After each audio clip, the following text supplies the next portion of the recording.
The headliners on Wednesday night slate for daily fantasy baseball are Max Scherzer and Gerrit Cole. These guys are pitching lights out right now. They are back to kind of the form they were before the sticky stuff discussion began. And it's always tough to pass up guys with like a 35% strikeout rate in DFS.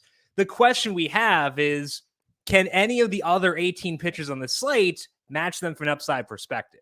And there is one guy who I think can do so. The problem is his game is pretty likely to be rained out. So our search for a contender for the top spot between Scherzer and Cole is going to be tough. So let's dive on in and get you set for Wednesday's slate. Welcome on into the solo shot. That's right here on the FanDuel Podcast Network and numberFire.com.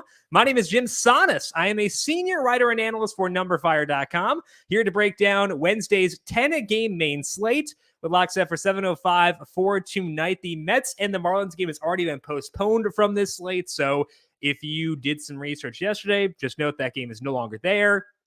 I would expect it will be joined by the Phillies and the Nationals. That game, I don't know how it happens, honestly. It looks really rainy. There's a crazy amount of rain. I will mention Aaron Nola in the pitching section because he would be awesome if we were able to use him today, but it seems super unlikely. So I would kind of just assume that game's not going to play. If you're looking at this slate, trying to decide where to go, just operate under the assumption that you can't use Nola, which is a bummer because I do like him. I will talk about him in the pitching section very briefly, but probably not going to happen for today. We'll let you know who we are looking at outside of Scherzer and Cole, if anyone, in just 1 second. But first, quick reminder to check out this week's PGA DFS podcast with myself and Brandon Gadula. We broke down the Tour Championship, the unique scoring format for that event, who could move up the leaderboard throughout the event, our favorite options, and much more. You can find that by searching for the numberFire Daily Fantasy Podcast feed wherever you get your podcasts, Apple Podcasts, Spotify, Stitcher, Google Podcasts, you name it, you can find us there. And while you're there, please leave us a rating and review as well. Also, we are back on air once again later on today, 4 p.m., talking more MLB DFS. And as always, you can get your questions in. Today, it'll be on YouTube, Twitter, and Facebook. Get your questions in on those formats. Happy to take them on air and get you set for tonight's slate of MLB DFS. Hey, soccer fans, this season, FanDuel and Captain Morgan are teaming up to give you a one-of-a-kind soccer contest. Introducing Captain Morgan Soccer Pick'em, a weekly fantasy contest that is entirely free to play. The contest is simple. All you have to do is make quick predictions for Saturday games this soccer season. You will earn points for each correct pick and compete for a chance to win up to $3,000 in prizes every single week. Head over to FanDuel and enter the Captain Morgan Soccer Pick'em today. Must be 21 plus to participate. For more details, visit FanDuel.com or download the FanDuel Fantasy app. Eligibility restrictions apply, and don't forget to make your game day more delicious and sub in the captain. Pitching preview for this Wednesday slate. Max Scherzer is the top guy on FanDuel for today, checking in at $11,500. Gerrit Cole right in his tracks at $11,200. Chris Sale is $10,500. Didn't have Sale in the things to watch, but would note it seems like he's on a pretty low cap in terms of pitches right now, pitches/innings. He's gone 5 innings twice, went into the 6th last time, but then left after he walked a guy and hit a guy. So Sale's 10-5, technically in play, probably not going to be in my player pool for today. Similar thing for Carlos Rodon, who we'll talk about in things to watch. He is 10-2. Aaron Nola, in that game, likely to be rained out, is $10,000. Kevin Gausman is $9,500. Max Fried is $9,000. James Kaprielian and Steven Matz are the others at $8,000 or higher. Everybody else is below $7,000, so it falls off a massive, massive cliff. And for me, I think that we're looking at the top of the pool here. It's worth just dedicating this entire opening section to the situation with Scherzer and Cole. I am going to put Nola in here just to discuss him in case some miracle happens and suddenly we get to play that game. Just not expecting that. So I'll talk about Nola briefly and how I would rank him in case he's able to go. I want to start here with Scherzer, who is facing the Braves. It's a tough matchup. There's a lot of power in this lineup for the Braves, but they will strike out. They have a 24% strikeout rate versus righties, and Scherzer is dealing right now. Once the sticky stuff discussion really caught on, they started to enforce things. Scherzer started throwing more changeups. We are up to 11 starts in that sample with more changeups, and Scherzer's strikeout rate is 33%. That ranks third on this slate. One of the guys ahead of him is Sale, who is not on a full leash. The other guy is Cole, who we'll talk about in a second. Scherzer had 10 strikeouts on the road against the Padres last time out. They're not playing great right now, as you know, the Padres, but they are still a lower strikeout team and a lower strikeout team than the Braves specifically. That's why Scherzer is on this list. It is not a matchup I want to target with the Braves, but I do think that when it's a pitcher as good as Max Scherzer, I can make an exception. I mentioned that Cole has a higher strikeout rate than Scherzer in his most relevant samples. Let's go through him next. His most relevant sample is the 9 starts with more sliders, and his strikeout rate in those 9 starts is 35%.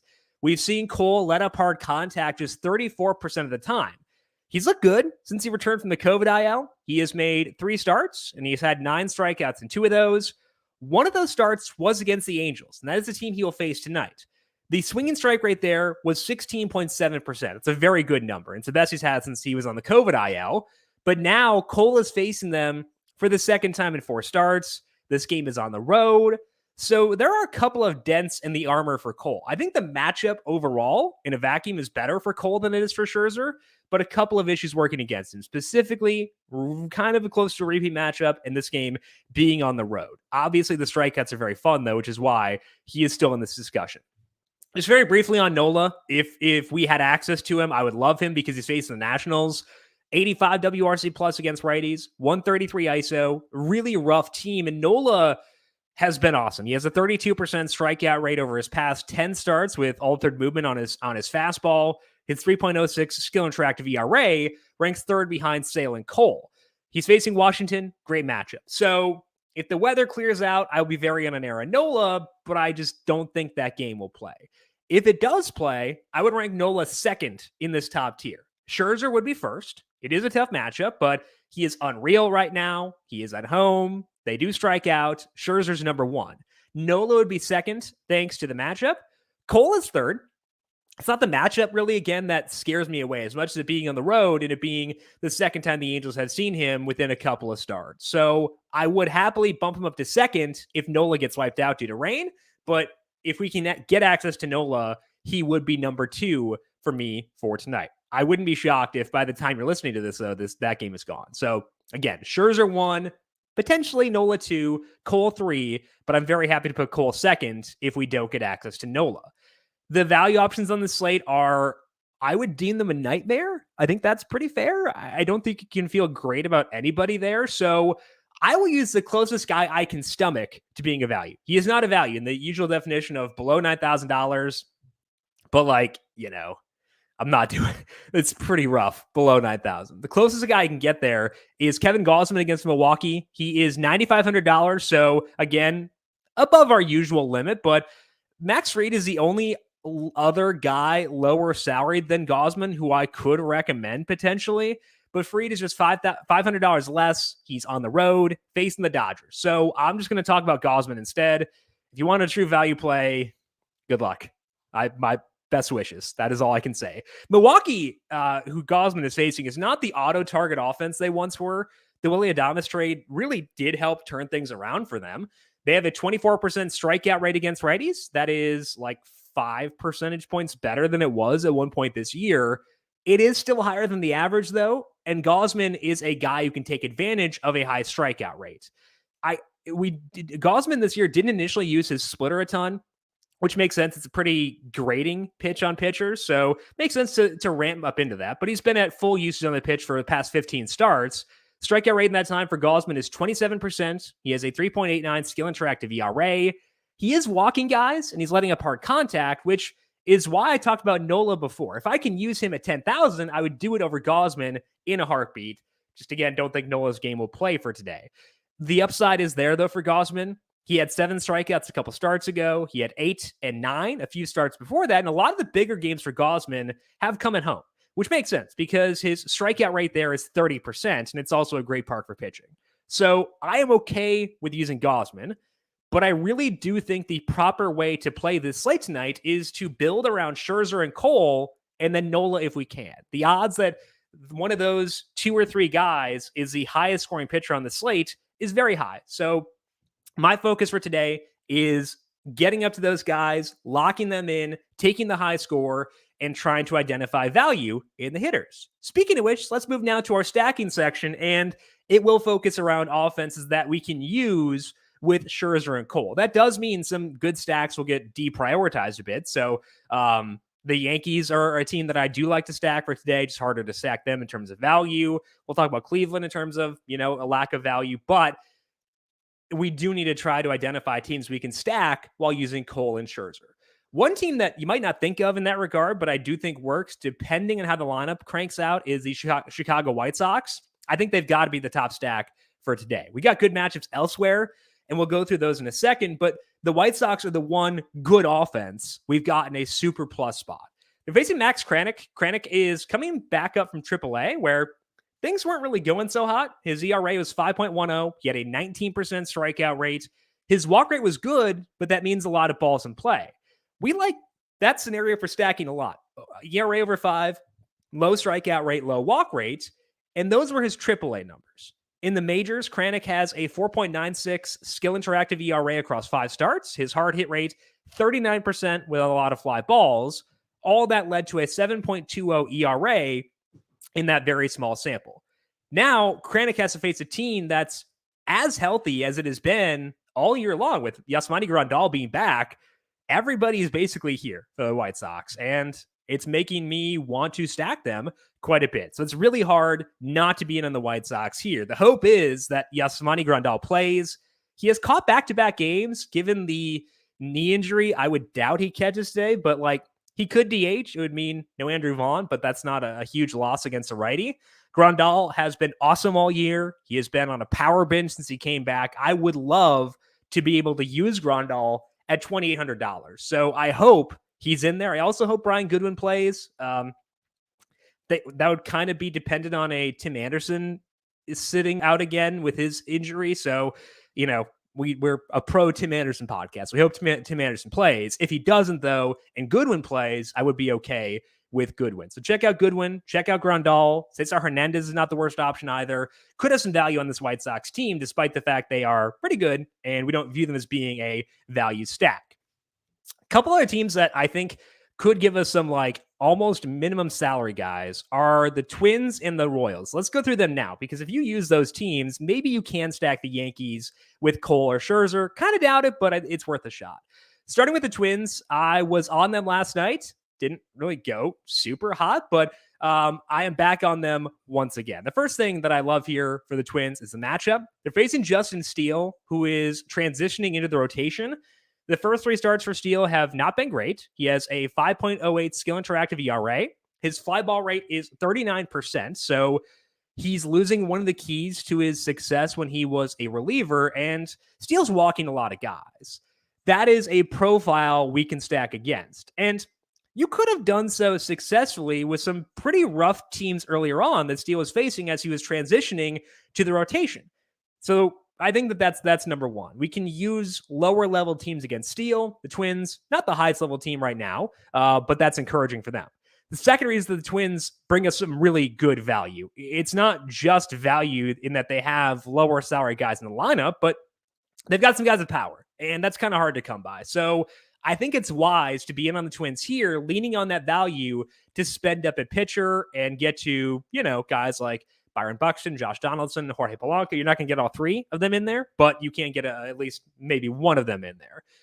The 2 key guys here in terms of value are Brent Rooker and Ryan Jeffers. The last time they faced a lefty, those 2 guys had 7th and 6th respectively, and that's high enough for us to like them. Rooker has a lot of power. Jeffers has a 254 ISO versus lefties. So those guys are the keys for me.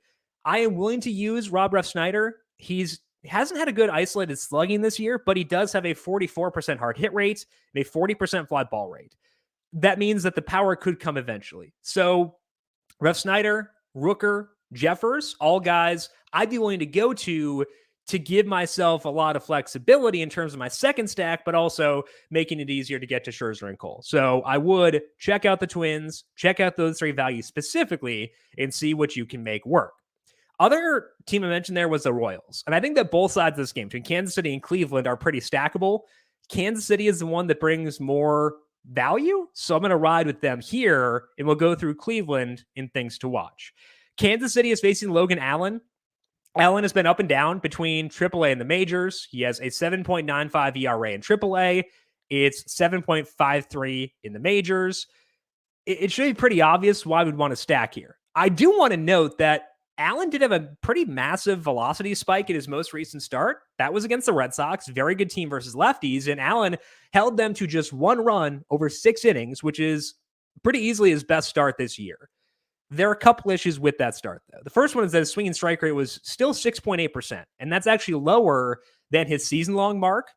The second is that he still let up a 50% hard hit rate. He got some ground balls, but those ground balls were well struck. So he didn't get whiffs, and he let up hard contact. That's what we want for stacking. So even off the good start last week, I am still fine stacking against Allen here. I think the Royals do grade out really well. The goal here when stacking the Royals should be to get to Salvador Perez. I mean, like, he's $3,400, which is like, seems kind of high for a Royals guy, but also like for a dude with like 97 home runs this year, that also is not that high. It's actually 38. I was close enough. 97, 38, whatever. Either way, a lot of dingers for Salvador Perez. I want to get there. But there are a couple guys who have shown power in AAA who could make it pretty easy to get to Perez at $3,400. The big one for me is Edward Olivares. He could hit cleanup tonight. He had a 226 ISO in AAA. It's 221 in the majors as well. So I do like Olivares. Emmanuel Rivera had a 319 ISO in AAA. He has a 48% hard hit rate in the majors. Hasn't translated to great success yet, but I think it could eventually. Rivera, $2,400. Olivares, $2,100. I think those two guys can be big keys, helping you get to Perez and Scherzer or Cole. So the Twins and the Royals are the teams you want to turn to when you're looking for like these almost minimum salary guys who can go deep. And I think that all those guys, to me, hyper viable for today. Let's move to things to watch and stick with that same game, talking about Cleveland. They're facing Jackson Kowar. Kowar pitching pretty well in AAA recently. He had a 34% strikeout right there now. But the quick peak we got at Kowar in the big leagues earlier this year didn't go so well. So I'm fine using guys against him. I'd prefer the Kansas City side due to the salaries and due to the matchup. But, you know, Cleveland definitely works. Bobby Bradley specifically went deep again last night. So it seems like he's getting healthier again. I like him a lot at $2,500. So Bobby Bradley, to me, pretty solid option for today. I will be excited to be on Carlos Rodon in the future, and I would love to use him tonight. I just don't think I can, and it's not about him, not about matchup. It's all about pitch count. Rodon came off the IL last week and went 67 pitches. I'd expect him around 80 to 85 tonight. That likely means he'd be fully stretched out after this, but probably not for tonight. So hopefully Rodon works that pitch count up so we can be back on him in the very near future. But as for just tonight specifically, I'll be taking more of a wait and see approach. The Yankees are a tough team to stack with Cole and Scherzer, which is why they weren't in the top 3, but they're awesome if you have the salary to get there. They're facing Packy Naughton, which is a tremendous name. Naughton does get some ground balls, but everything else says we can stack against him. So maybe you can get some Gary Sanchez, some Luke Voigt as one-offs here, but I'm not expecting to be able to get a full stack here. I will say, though, like if you got like $3,800 left, put Giancarlo Stanton in and don't look back. Like you need, I think for one-offs, they are at a great spot. So to me, the Yankees are a solid team today. I'm just not expecting to have a lot of salary to burn to get to them for myself. Let's finish up here with the dinger calls for today. The boring one will be the guy we talked about before. Salvador Perez, 38 home runs this year, facing Logan Allen, lets up a ton of balls in play, lets up a lot of hard contact. I think that Perez is just too good to deny right now. So Salvador Perez will be the boring home run call for today. The more fun one, I didn't get a chance to talk about the Blue Jays at all in the stacking section. They're facing Matt Harvey for today, so should probably talk about them at some point, but I would assume that we get Corey Dickerson in this lineup, and Dickerson has only 5 home runs so far this year, but his numbers with the Blue Jays show I think he can actually go deep. Facing Matt Harvey, unfortunately, George Springer got hurt again last night, so should increase the odds that Dickerson plays. I think Dickerson has a good shot to go deep tonight, and if you can stack the Jays, feel free to do so. I just rank them below the Yankees in terms of like high salaried stacks, below the White Sox as well, just because Harvey has been a tiny bit more competent recently. So check out the Jays. I like Dickerson for a home run. I like Salvador Perez for a home run. And hopefully that will allow you to get to Max Scherzer or Gerrit Cole for tonight. That is all that we have here for today on the Solo Shot. But once again, as always, we are back later on today, 4 p.m. Eastern, on the FanDuel YouTube, Twitter, and Facebook pages, breaking down your questions, taking them live on air, and getting you set for tonight's slate of MLB DFS as the lineups come out. If you've got questions for me, I am on Twitter at JimSannes, JimSannes. You can also follow the FanDuel Podcast Network at FanDuel Podcasts. Don't forget to subscribe to the FanDuel or the numberFire Daily Fantasy Podcast feed. Check out the Heat Check Fantasy Podcast with myself and Brandon Gadula breaking down the Tour Championship to get set for what should be a fun weekend of golf at East Lake. We'll talk to you all once again on Thursday to get you set for that main slate. This has been the Solo Shot right here on the FanDuel Podcast Network.